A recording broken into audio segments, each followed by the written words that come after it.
1 week is in the books when it comes to the CFL regular season, and we're going to start this segment here, brought to you by Bronco Plumbing and Heating, with a Glen Suitor mea culpa from the broadcast last week. Suits, the floor is yours. What did you want to rectify or correct?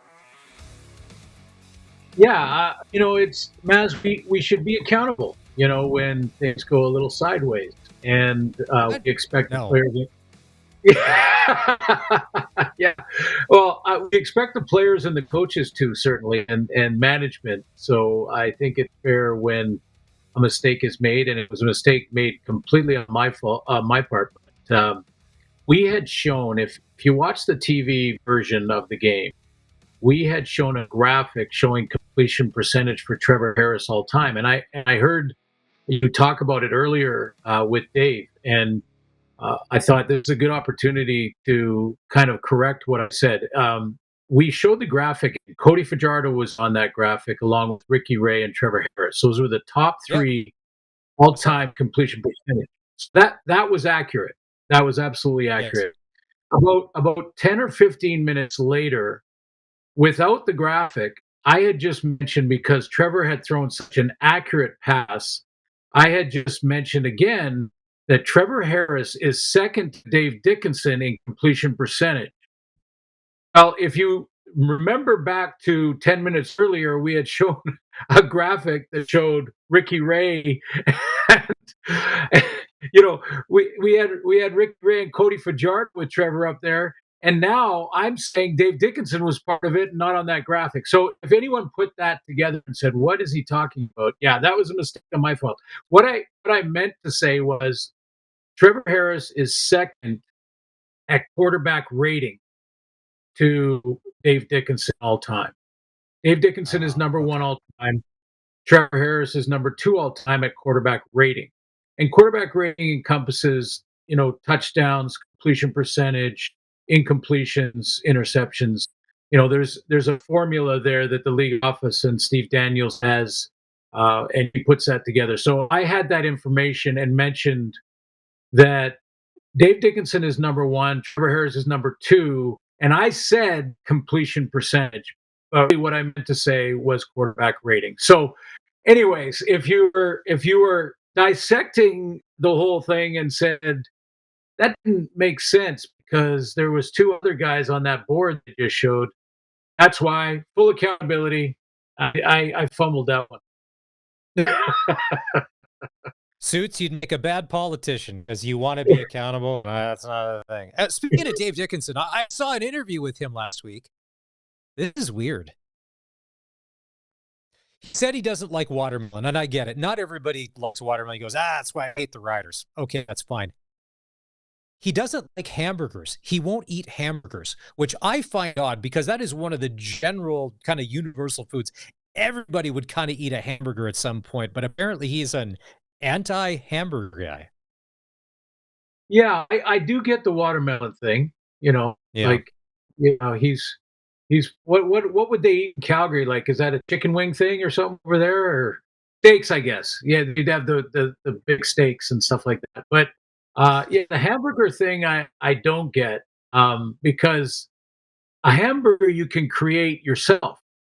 I Yeah. mean, once you take the meat and the bun, the rest is completely your call. So Completely up to you. yeah, so that's a little surprising. I haven't heard many people say that was a problem food for them, but Dave is his own guy, so Well, to each his own. that he is. So you were on the show on Friday. We talked Riders. We talked Red Blacks. So the rest of the weekend, and if we stay with Calgary, Calgary 38, Hamilton 26. Hamilton played good in spots, but it wasn't a complete game. But Levi had some receivers dropping passes. Charleston Hughes said on the show last week, he thinks that the Calgary Stampeders are going to end up fifth place in the West Division. And after what I saw, I thought they're going to be the toughest fifth place team to play all year because looks like they found a few balls. They got a few gamers on that roster outside big play VA.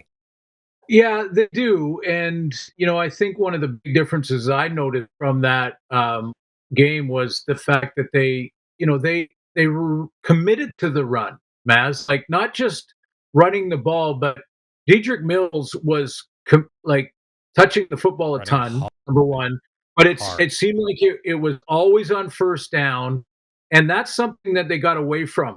And I saw the same with Hamilton. As a matter of fact, in the same game, Hamilton with Scott Malenovich calling the plays, and I'll be in Hamilton, so I'm going to talk to Coach later on in the week, and I'll relay what I learned to listeners. But I think, Bo threw it 50 times. Now they were behind on the Oof. scoreboard, but he threw it 50 times.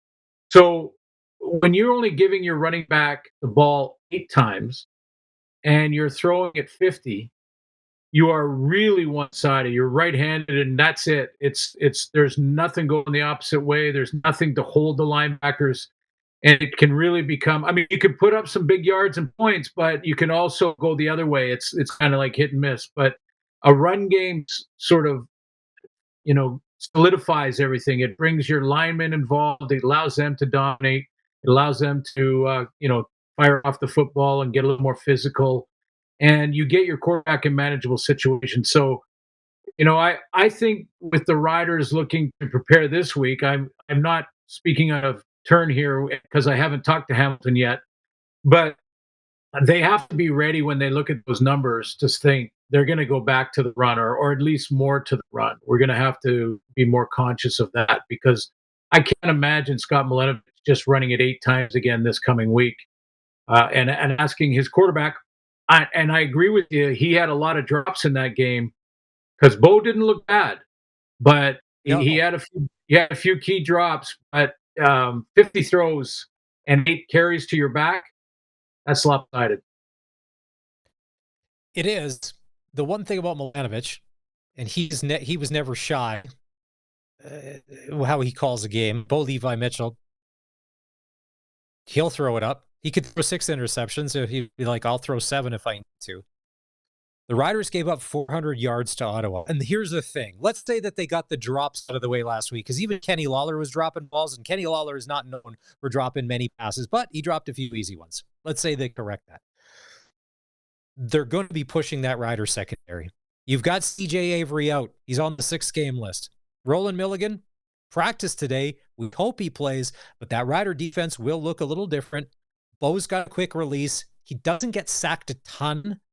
It's going to be a challenge, Suits, and you know this. Darian said yesterday he smells blood in the water for the Riders because of Hamilton and that young defense, and they don't have a run game and all of that. But you know that Milanovic and Mitchell are going to be there, maybe a little more balanced, but you know that they're going to be slinging it probably 40 times. You'd think that's stuff. Those are Bo numbers. Yeah, and they have the weapons. I mean, you Yeah. mentioned Lawler, their receiving core, Tim White.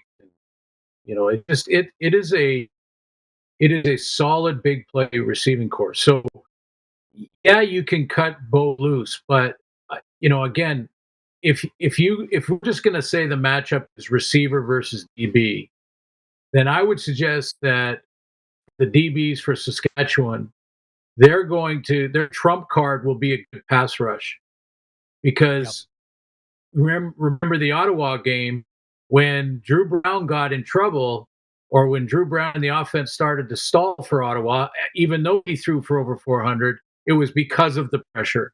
And I'm not saying that the DBs can't hold their own, because that's a good group. It's a really good group.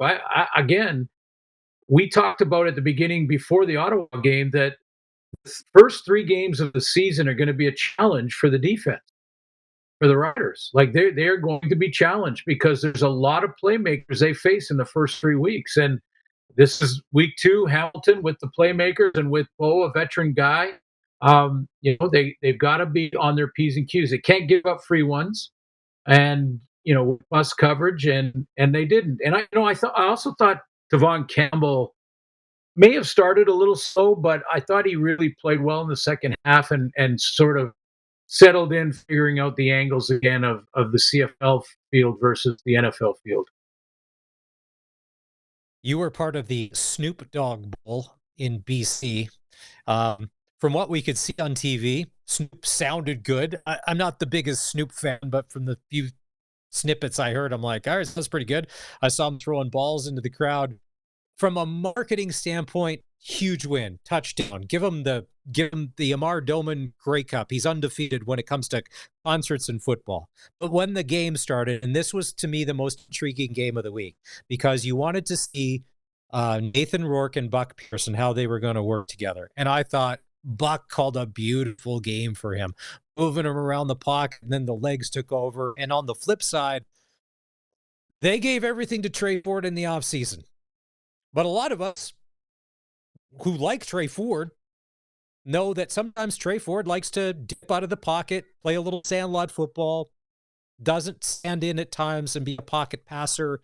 And 31-14 was the final score. Rourke good, Tre Ford, the sandlot can only play for so long, right? Yeah, but I would say if I was Edmonton, and they'll find their way on this, they'll figure it out. Jordan Maksimic is their offensive coordinator, and he's, Canadian guy too, and they're going to give Tre Ford a lot of opportunity here to settle in. But from just a coordination point of view, I really think that he will figure out what he does well, and that sandlot part would be number one in my playbook. That would be the first chapter of the playbook for me for Tre Ford. Sandlot, go ahead. Love it. I just talked to Nathan Rourke again today because we're doing the bomber game, Lions bomber game, before we get to Saskatchewan Hamilton. And I asked him about that play, and he said, I became a fan. So did Buck Pierce. They're playing against this guy in Tre Ford. And that one play where he ran 29 yards and then found his back down the field and they almost scored. And and by the way, at the end of the third, it was a 3-point game at the end of the third quarter.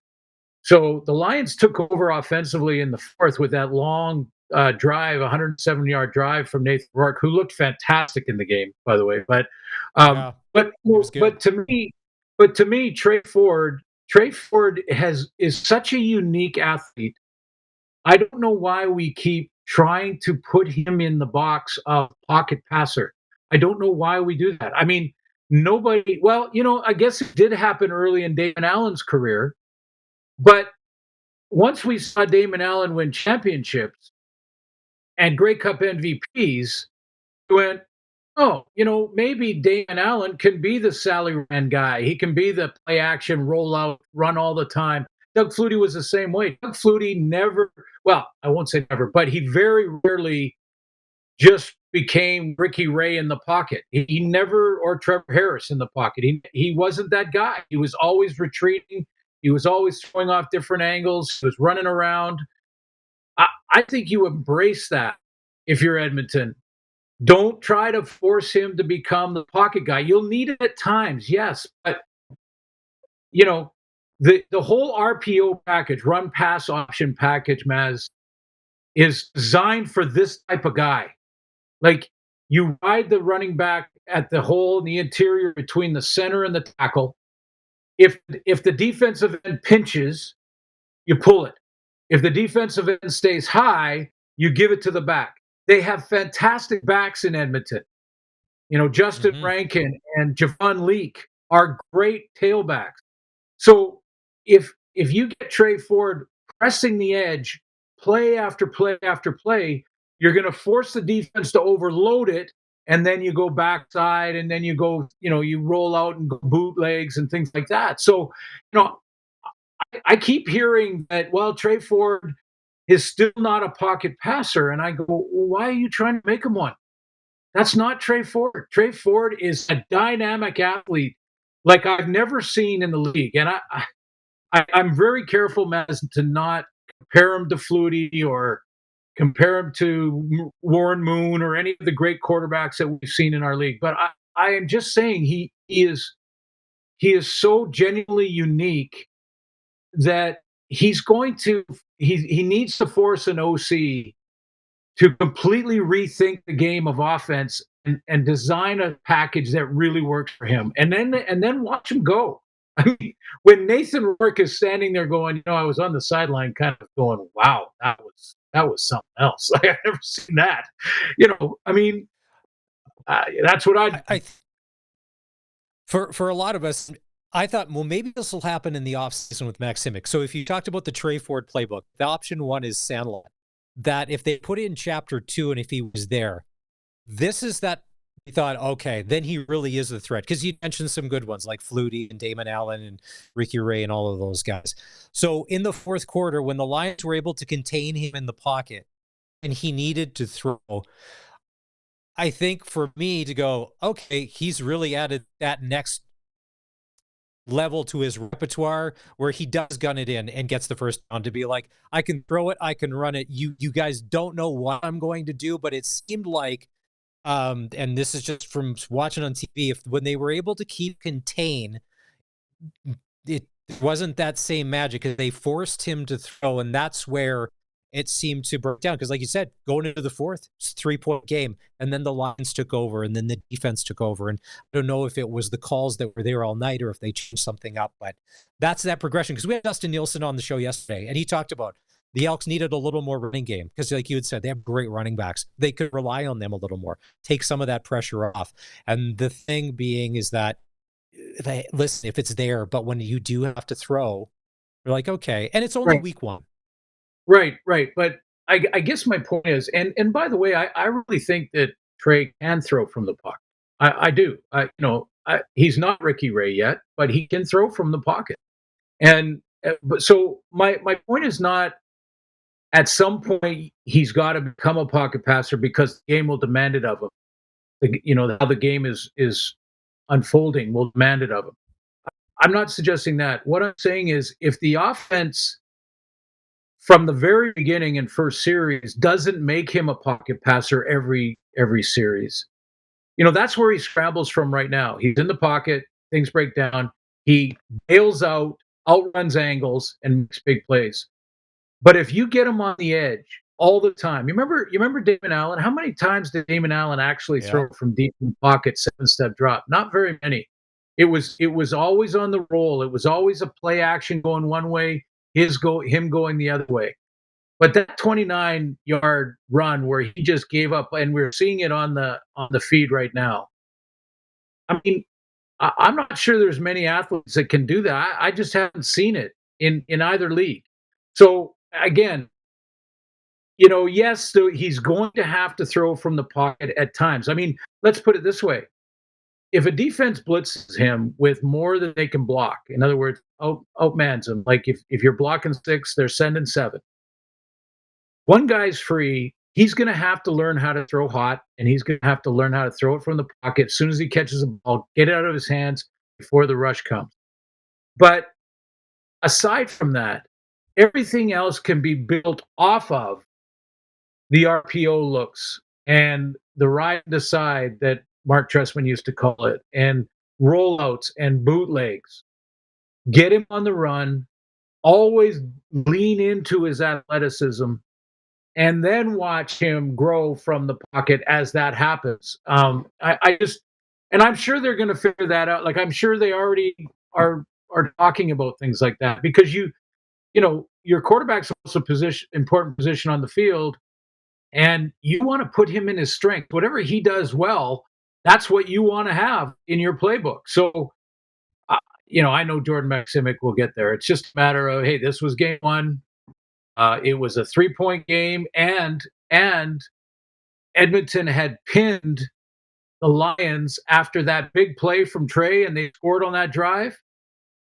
Edmonton had pinned the Lions on their own 3-yard line, and Nathan Rourke put together a 107-yard touchdown drive to take control of that game. So the Lions earned it, and we'll see week 2. Yeah, and not that the Ryder game in Hamilton isn't high on my list, but to me, the most intriguing game of the week, and we'll talk about it more on Thursday when you're on, is the Lions Bombers. Because the Lions, by the fourth quarter, looked so good and they were rolling. Can they take that to Winnipeg, where it's going to be a sellout? It's going to be nuts. Ron Hutt's probably already lined up. And how do the Winnipeg Blue Bombers do with no Zach Collaros? And they've got Chris Streveler because of the one-game suspension. So to me, I know it's only week 2, but I think we're going to find out a lot about two teams that, you know, Bombers are still king of the heap. The Lions are trying to get back to what they once were. It should be a clash. And I'm hoping it's just going to turn out to be a great football game. Well, and remember, no Zach Collaros in game one. So Yeah. Chris Trevor Chris Trevor will be starting quarterback for the Bombers, but he knows the system. And Vera is still Brady Oliveira. And Yeah. here's a line that I'm going to use on the air because we talked to them today on Zooms. But I asked Nathan Rourke about Willie Jefferson. I said, do you always kind of find out where he is? He said, Willie Jefferson, the older he gets, he doesn't get any smaller because he's he's so big with such great reach, he can cause havoc. So you will see. Everyone's saying the Bombers are getting old. They had a bye in week one, so they have, I think, a little bit of an edge. They've seen every team now, and the Lions haven't really seen them yet. So I think there's a bit of an edge there for the Bombers. But yeah, that should be a good football game. All right. Suits does if you've never heard this segment before or any of them that we've done over the years, Glen Suitor does not make predictions, but you can. SaskTel Pick the Score is back for another season of Rider football. Pick the score of the Rider game on Saturday against Hamilton. You can win a $200 gift card from SaskTel and tickets to an upcoming Rider game. All you need to do is text in your first and last name along with your prediction. You can pick Hamilton if you want. We're not going to out you, all right? 306-936-6262. Suits, as always, good stuff. We will chat. You will be at the stadium Thursday night in Hamilton when we do this next. Yes, and I will make one prediction, Maz. Oilers win the next game. Oilers win the next game. Suits, it unraveled. I like you better when you were a politician trying to be accountable. They just have to play hockey again. Stop worrying about who hit who and getting back at each other. Just go play hockey again. They'll win game 5. Corey Perry and Evander Kane would have fought the parking lot attendants last night if the parking lot attendants would have dropped their gloves. Okay, that's how far off base the Oilers were.